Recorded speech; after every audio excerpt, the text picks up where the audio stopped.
In the shadow of Colorado's towering Rockies, perched ominously on the entryway to one of America's busiest airports, stands a 32-foot-tall beast. Locals call him Blucifer, an ominous harbinger of the mysterious and an omen for things to come that stand around the Denver International Airport.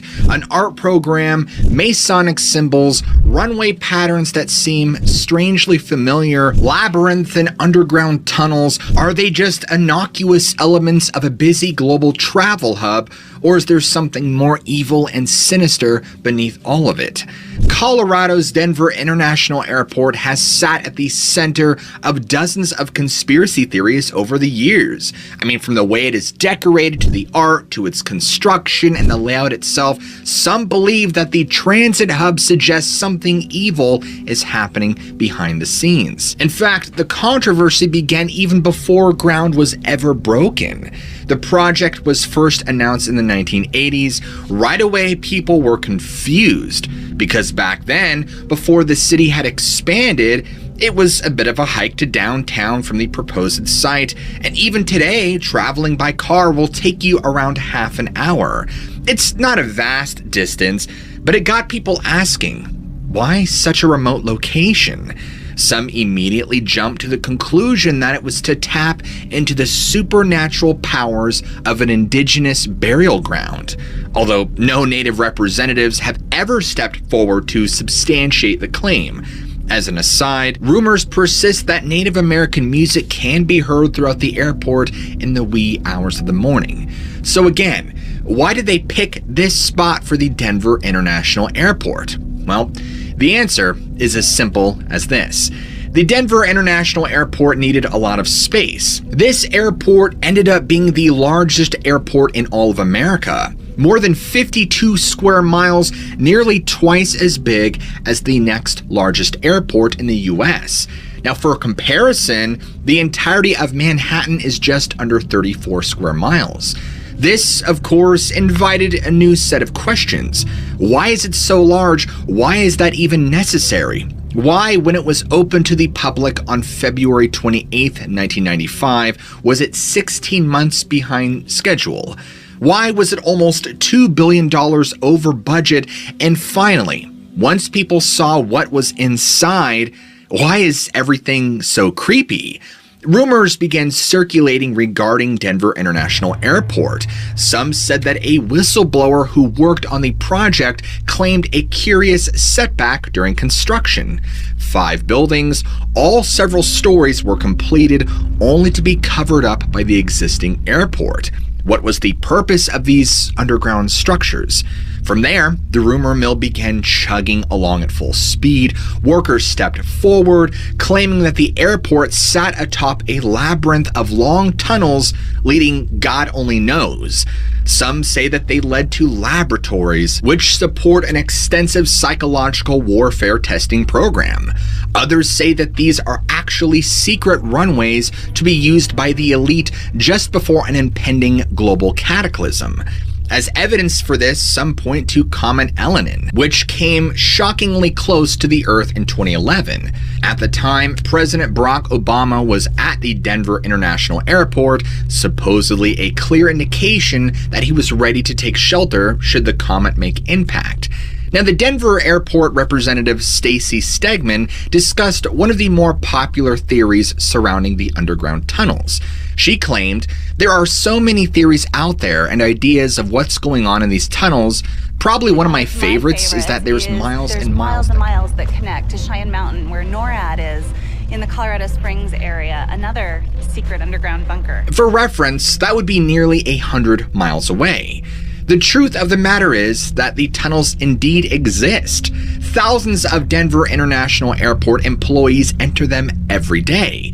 Some of them are unremarkable, similar to underground maintenance structures you might find in other large buildings. Most of them, however, are the remnants of what was once a state-of-the-art baggage claim system installed underneath the airport during construction. It was incredibly expensive at the time. As part of the required infrastructure, a pair of 7,000-foot-long tunnels ran parallel to the underground trains in the airport. With this came 470,000 square feet of subterranean space beneath the property. Just for the record, instead of saying Denver International Airport, I'm just going to call it DIA, so you guys will know what I'm talking about. Heath Montgomery, DIA's senior public information officer, said this: "There's a certain mystique to anything you can't see. The fact of the matter is, it would take me 3 days to show you everything down here." The baggage system was automated until September 2005, when it broke. Being infamously difficult to repair, it was left inactive, and handlers were forced to manually carry luggage. In this capacity, the tunnel system was used until 2010. At least, that's the official explanation. Dismissals like those offered by Heath Montgomery and Stacy Stegman do little to squash the rumors of even more tunnels beneath the supposed baggage claim area.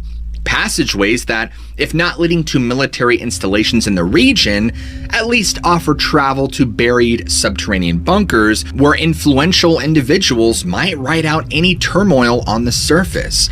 Another idea is that these structures beneath DIA will serve in the future as a holding area to imprison anyone foolish enough to revolt against a new power structure. Corralled like cattle by a sinister government organization like FEMA, but other people claim that it is not human beings that lurk beneath DIA, but entities of a far more sinister nature. Inspired by Jordan Peele's 2019 horror film Us, some began suspecting that the tunnels might harbor a secret program dedicated to the sole purpose of cloning human doppelgangers for some undisclosed agenda. These rumors are relatively new, however. If not a refuge for the world's elites, conspiracy theorists say that the tunnels harbor extraterrestrial beings and their craft. These are often claimed to be lizard-like races known as the reptilians.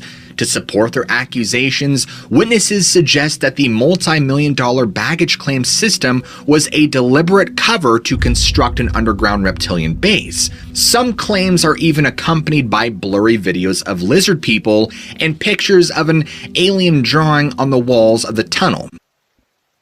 Just your run-of-the-mill graffiti, employees insist.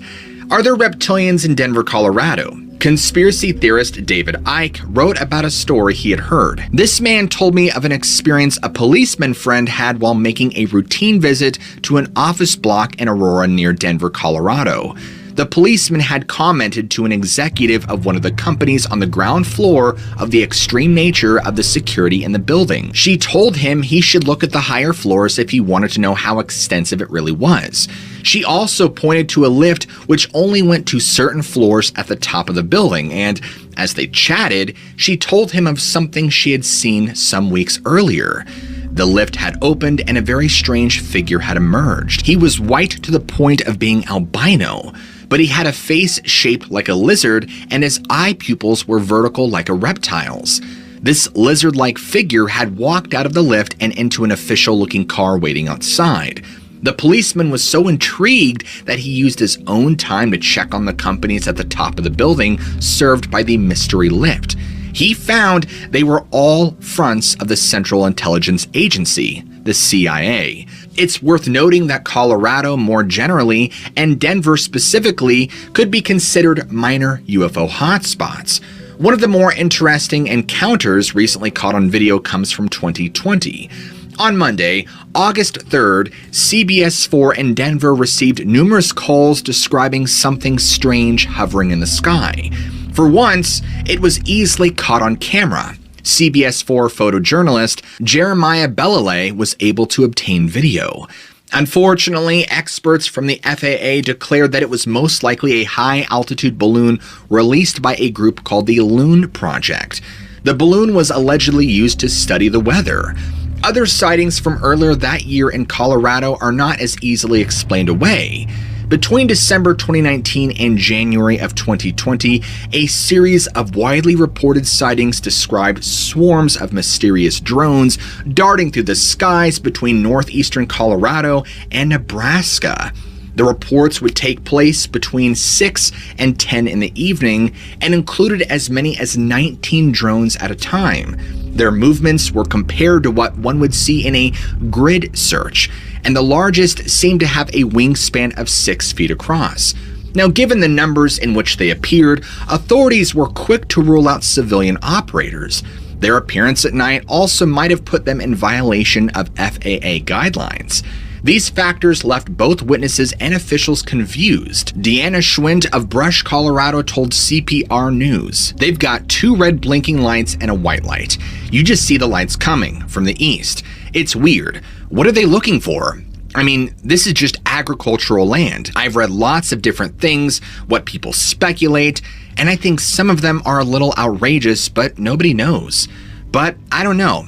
I think people need to be prepared for something that could happen." Morgan County Sheriff Dave Martin tried to calm his constituents. He said, "There is no local crime that I am aware of that has been committed, but it is very unnerving for our citizens. Everybody's concerned because of the unknown. A lot of our sheriff and law enforcement partners have been busy with these types of calls, just trying to figure out what it is and who it is. I don't believe a drone flying over my house can tell if I have guns in my house or not, and I don't believe it's an X-ray drone. If it is, it's going to be very disappointed looking in my house." Despite these commitments, the 2019 to 2020 Colorado drone sightings simply ended as abruptly as they began.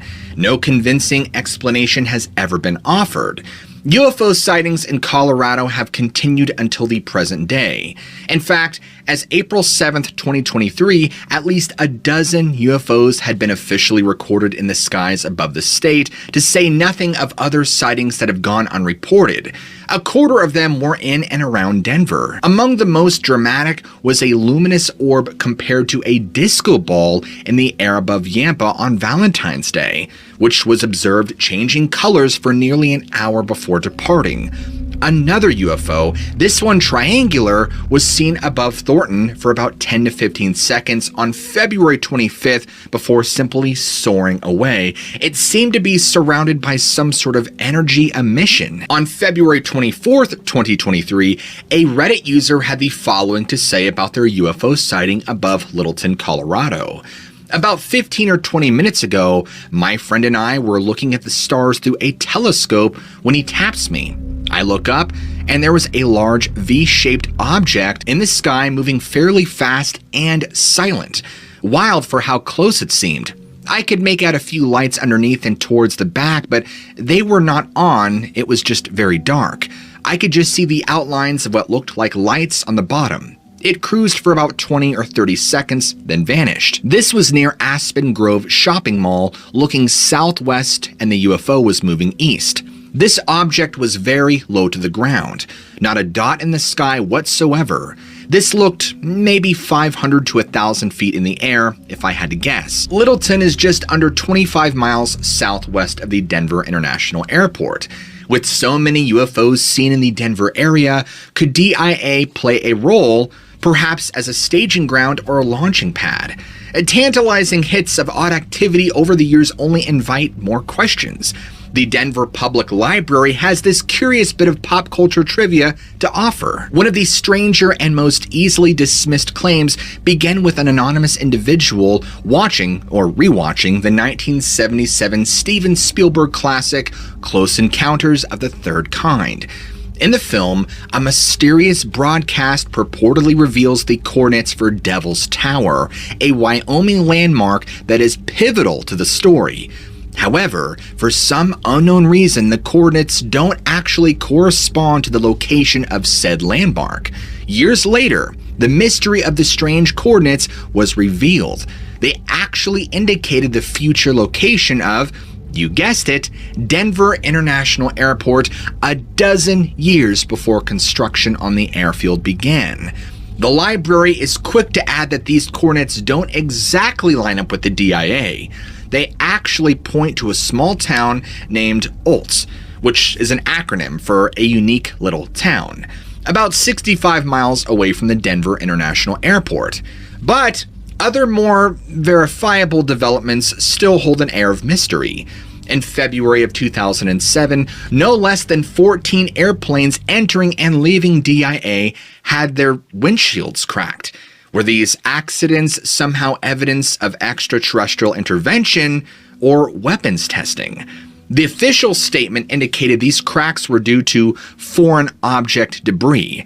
Again, a mundane explanation was presented, but did little to answer the mystery. The Denver Post wrote this: "Microscopic analysis of the 21 front and side windshields cracked during a storm revealed fine particles causing pitting that in turn caused cracking.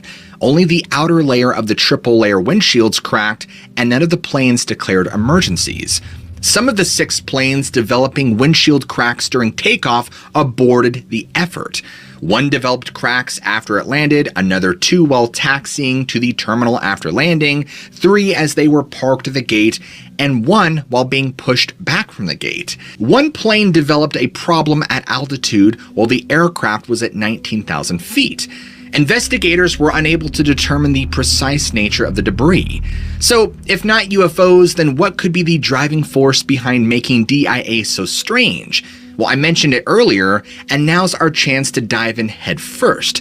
Many conspiracy theorists believe that the Denver International Airport is a facility that will play a crucial role after a takeover by the New World Order, or NWO. People who hold the NWO conspiracy theory believe that a clandestine, totalitarian, one-world government has been in the planning stages for decades, awaiting the right time to strike. This organization, run by the world's most elite power players, will usher in a new era of oppression, all in the name of organizing Earth under one fascist regime. This might begin with a global economic collapse, an unprecedented terrorist attack, a natural disaster or similar emergency, or a combination of all the above.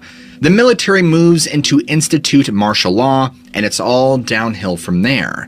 This is where the idea originates that the tunnels under DIA might harbor underground bunkers and runways, or that they will be used to imprison dissenters. As evidence that DIA is a secret NWO facility, conspiracy theorists point to a curious capstone hiding in plain sight. You see, the dedication capstone for DIA prominently features a Masonic crest, the symbol of an organization long tied to a vast number of other conspiracy theories regarding world domination and population control. While this isn't that uncommon, lots of buildings feature this emblem placed by the Masons. Another part of the engraving is more convincing, though. Beneath the crest and the dedication date of March 19, 1994, you can clearly see the words New World Airport Commission. This seems like a bothersome overt confirmation that the airport was built by the New World Order, perhaps the first in a series of installations designed to subjugate humanity. Beneath this capstone sits a mysterious time capsule with instructions to remain sealed until 2094, perhaps the date when the NWO's plan is to be fulfilled. But that isn't all. There are also a series of what some say are inscriptions of strange words in the floor at various locations in the terminals. The words are not in English nor any other widely spoken language, prompting some to believe they might be arcane magical incantations or some sort of secret code. It all adds up to something very odd. Nothing you can say will dissuade believers, but to their credit, airport personnel have their explanations for both the capstone and the strange markings. According to Stacy Stegman, the designation New World Airport Commission relies upon the proper emphasis. It's the New World Airport Commission, she said.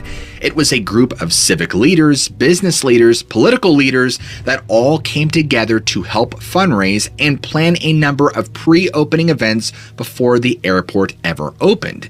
Stacy, you just described the elite. It is interesting to note that other outlets disagree with Stacy's explanation. Well, according to other official sources, the New World Airport Commission got its name from Charles Ansbacher, a patron of the arts who passed away in 2010, the same year that the tunnels were abandoned. Interesting. Charles was a fan of Czech composer Antonin Dvorak, particularly his New World Symphony. This is allegedly where the New World Airport Commission got its name. As for what the time capsule underneath the capstone contains, well, we won't know for certain for nearly, another 60 or so years. And hopefully we're all dead and gone by then.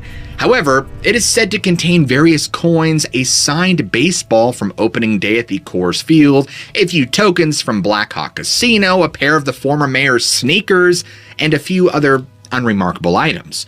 As for the strange inscriptions at the terminals, the ones written in what many believe to be a magical or satanic language, these are actually snippets of Navajo language, a tribute to the people who once called the land upon which DIA sits their home. Translated, some of these inscriptions memorialize nearby landmarks like White Mountain, the branch of the South Platte River, and Mount Blanca. Another, translated as white metal, pays homage to silver and its importance to Colorado's early economy. Now, keeping with this theme, another inlay in the floor of the airport shows a minecart with the letters AUAG on the side. This is clearly a reference to the chemical symbols for gold and silver, but others think it is actually the name of a pathogen released in the future by the NWO, the Illuminati, the Reptilians, or all three. For some conspiracy theorists, AUAG doesn't mean gold and silver. It refers to an undisclosed disease known as the Australian antigen. Never mind the fact that antigens aren't pathogens. While airport representatives often have an answer for many of these oddities at DIA, others say they simply can't explain. Chief among these is the layout of the runways themselves. Self-proclaimed conspiracy factualist Greg Erickson holds that the layout of DIA is clearly arranged in the same formation as a hate symbol. Tell me your gut reaction. Gut reaction to this picture I'm going to show you. Don't think about it, just look at it and tell me what you see. Anyone looking at the airport layout sees a swastika, which some claim have been adopted by the New World Order as a subliminal message used to assert their influence. In case you think Greg is being fanciful, even Stacy Stegman came to the same conclusion when presented with aerial photography of DIA, though she tried to sidestep the issue. She said, circa 2013, I think if you're going to eliminate some of the runways, connect lines where none exist, yeah, you could make a swastika if you seriously had that in your mind. But this isn't even what our runway system is going to look like. This is a shot today, but once we get all of the runways built out, this is going to be a very different picture. Again, the official explanation, according to DIA representatives and the aviation oil outlet website, is that the runways are such a way that so they can be used simultaneously no matter the weather condition because none of them overlap. So let's assume for a moment that the world leaders are indeed part of the NWO and planning to overthrow the entire world. Why pick Denver? Rumors have circulated for years that Denver might serve as an emergency or backup United States capital, should an emergency arise. It's centrally located in the middle of America, surrounded by plentiful oil reserves, and as luck would have it, supposedly all of these essential records, archives, and government documents are copied and housed in Denver. Many important government agencies have secondary offices in Denver, and the city would be hard to invade over land. I mean, there isn't a huge risk posed by natural disasters, the Denver Mint is flush with precious metals, and there are plentiful military installations all throughout Colorado, including the North American Aerospace Defense Command, or NORAD, mentioned earlier. The possibility of Denver serving as a secondary capital was proposed as recently as this year. James Pearson of the Manhattan Institute argued that, faced with all the political strife and crime in Washington, D.C., it makes perfect sense to relocate the United States Capitol to Denver, Colorado. So much attention surrounding Denver as a possible substitute for DC lends a little extra weight to the idea that DIA might be serving as something beyond a simple transportation hub. Is there any other evidence to support the claim that Denver International Airport is a secret NWO facility? At last, we've reached the most obvious thing leading people to suspect shenanigans at DIA: the art. The most prominent work that fuels conspiracy theories is Leo Tanguma's Children of the World Dream of Peace. Now, I'm not gonna lie, personally, this artwork is disturbing, and why would you design this? These murals stretch 28 feet across and line the walls on level 5 of the Jepson Terminal. According to Denver Public Art, Tanguma's intention was to depict children displaying great sadness over the destruction and extinction of life, while the mural's second half was intended to show humanity coming together to rehabilitate and celebrate nature. It was a noble goal, but even people uninclined towards conspiracy still find the imagery disturbing, including me. One of the most notable figures in the art is a gas-masked stormtrooper wielding a scimitar toward a sleeping child, impaling a white dove of peace. In the other hand, it holds a rifle with a bayonet. Behind this scene lay ruined, bombed-out structures of an endless row of grieving parents. Another mural shows a world ravaged by the end times, animals lay dying, as do women and children in coffins. Pretty dark for a mural. The final shows a utopia filled with a diverse set of young kids gathered underneath a rainbow, laughing and smiling. They have beaten the swords and weapons of war into plowshares. For conspiracy theorists, Tanguma's mural is an explicit declaration of the New World Order's plans to depopulate the Earth through violence and rule with an iron fist. Stacey Stegman rejected this, saying that this mural in particular gets talked about quite a bit. This is showing off what society should be, what we should be striving for. You sure about that? There's an issue with Tanguma's mission statement of peace. You see, the violent portion of the mural is to the right of the peaceful mural. So, if read left to right, the way languages like English are, it implies a transition to violence rather than away from it. Regardless of the intention, many found the imagery very disturbing, and the last thing you want to see at the beginning of a vacation or coming home from a long trip is this darnable mural. In 2018, the murals were taken into storage while Jepson Terminal was remodeled. There's so much art at DIA, we can't get into all the imagery involved, but luckily, we don't have to. Somebody else has done the work for us, and you could see his videos in all their glory here on YouTube. William Tapley, who has deemed himself something called the third eagle of the apocalypse and the co-prophet of the end times. And he runs a YouTube channel, Third Eagle Books, and has numerous videos detailing all the perceived diabolical imagery throughout the DIA, including the murals. It's an exhaustive deep dive. And according to William, art at the DIA includes everything from satanic prophecies to hidden warnings to Barack Obama. Above all else, William seems to see penises. Yes, penises everywhere. Throughout the entire airport, William even wrote a charming little song about them called the DIA. His observations have brought him to the attention of various news personalities, including Stephen Colbert and Anderson Cooper. In fact, Mr. Tapley has taken his phallus philosophy, into a whole new level. Nearly 15 years ago, Cooper put William on his Ridiculist for the third time, which is a rare feat.